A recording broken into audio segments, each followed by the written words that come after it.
ನಮಸ್ಕಾರ, ನೀವು ನೋಡ್ತಾ ಇದ್ದೀರಾ ನ್ಯೂಸ್ ಫಸ್ಟ್. ನಾನು ರಾಹುಲ್ ದಯಾನ್. ಏನಿಲ್ಲ, ಏನೂ ಇಲ್ಲ. ಸದ್ಯಕ್ಕೆ ನಾನು ಯಾಕೆ ಈ ಲೈನ್ನ ಹೇಳ್ತಾ ಇದ್ದೀನಿ ಅಂತಂದರೆ, ಮೈಸೂರು ಕೊಡಗು ಲೋಕಸಭಾ ಕ್ಷೇತ್ರದ BJP ಅಭ್ಯರ್ಥಿಯಾಗಿರುವಂಥ ಯದುವೀರ್ ಒಡೆಯರ್ ಅವರ ಬಳಿ ಏನೂ ಇಲ್ಲ.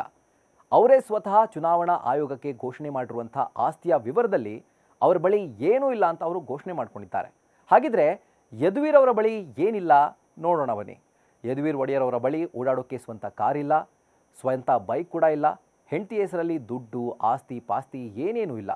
ಜೊತೆಗೆ ಯದುವೀರ್ ಅವರ ಬಳಿ ಯಾವುದೇ ಕೃಷಿ ಭೂಮಿ, ಸ್ವಂತ ಮನೆ ಯಾವುದೂ ಕೂಡ ಇಲ್ಲ. ಇವರ ಬಳಿ ವಾಣಿಜ್ಯ ಕಟ್ಟಡಗಳಿಲ್ಲ, ಬ್ಯಾಂಕ್ಗಳಲ್ಲಿ ಇವರು ಸಾಲ ಪಡೆದಿಲ್ಲ, ಯಾವುದೇ ರೀತಿಯ ಆದಾಯ ತೆರಿಗೆ ಹಣ ಉಳಿಸ್ಕೊಂಡಿಲ್ಲ. ಯದುವೀರ್ ಮೇಲೆ ಯಾವುದೇ ಪ್ರಕರಣ ಕೂಡ ದಾಖಲಾಗಿಲ್ಲ. ಬಟ್ ಇವರ ಬಳಿ ಇರೋದು ಕೈಯಲ್ಲಿ 1 ಲಕ್ಷ ನಗದು ಮಾತ್ರ, ಹಾಗೂ 2 ಬ್ಯಾಂಕ್ ಖಾತೆಗಳಲ್ಲಿ 23.55 ಲಕ್ಷ ಹಣವನ್ನು ಇವರು ಹೊಂದಿದ್ದಾರೆ. 1 ಕೋಟಿ ಮೌಲ್ಯದ ವಿವಿಧ ಕಂಪನಿಗಳಲ್ಲಿ ಬಾಂಡ್ ಮತ್ತು ಶೇರ್ ರೂಪದಲ್ಲಿ ಯದುವೀರ್ ಒಡೆಯರ್ ಈ ಒಂದು ಮೌಲ್ಯದ ಒಂದು ಬಾಂಡ್ ಇರಬಹುದು ಅಥವಾ ಶೇರ್ ಇರಬಹುದು, ಅದನ್ನು ಕೂಡ ಹೊಂದಿದ್ದಾರೆ.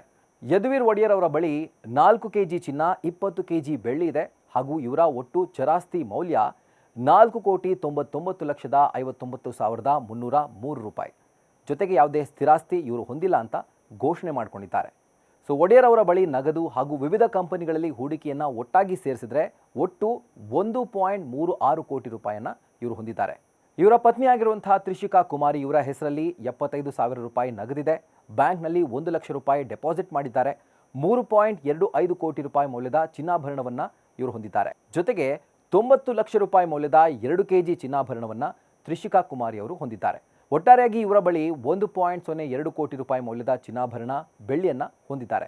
ಇನ್ನು ಯದುವೀರ್ ಅವರ ಮಗ ಆಗಿರುವಂತಹ ಆದ್ಯವೀರ್ ಒಡೆಯರ್ ಇವರ ಹೆಸರಲ್ಲೂ ಕೂಡ ಆಸ್ತಿಯನ್ನು ಇವರು ಅಫಿಡವಿಟ್ ಏನು ಸಲ್ಲಿಸಿದ್ದಾರೆ ಅದರಲ್ಲಿ ಘೋಷಣೆ ಮಾಡ್ಕೊಂಡಿದ್ದಾರೆ. ಹಾಗಿದ್ರೆ ಇವರ ಆಸ್ತಿ ಎಷ್ಟು ಅಂತ ನೋಡ್ತಾ ಹೋದರೆ, ಯದುವೀರ್ ಅವರ ಪುತ್ರ ಆದ್ಯವೀರ್ ಒಡೆಯರ್ ಅವರ ಹೆಸರಲ್ಲಿ 1.49 ಕೋಟಿ ರೂಪಾಯಿ ನಗದು, ಇದರಲ್ಲಿ ಬ್ಯಾಂಕ್ ಠೇವಣಿ, ಮ್ಯೂಚುವಲ್ ಫಂಡ್ನಲ್ಲೂ ಕೂಡ ಇವರು ಹೂಡಿಕೆಯನ್ನು ಮಾಡಿದ್ದಾರೆ ಪುತ್ರನ ಹೆಸರಲ್ಲಿ. ಹಾಗೂ ಒಟ್ಟಾರೆಯಾಗಿ 3.63 ಕೋಟಿ ರೂಪಾಯಿ ಚರಾಸ್ತಿಯನ್ನು ಆದ್ಯವೀರ್ ಒಡೆಯರ್ ಹೊಂದಿದ್ದಾರೆ.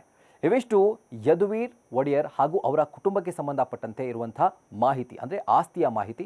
ಅವರೇ ಖುದ್ದಾಗಿ ಚುನಾವಣಾ ಆಯೋಗಕ್ಕೆ ಸಲ್ಲಿಸಿರುವಂಥ ಅಫಿಡವಿಟ್ನಲ್ಲಿ ಘೋಷಿಸಿಕೊಂಡಿರುವಂಥ ಮಾಹಿತಿ.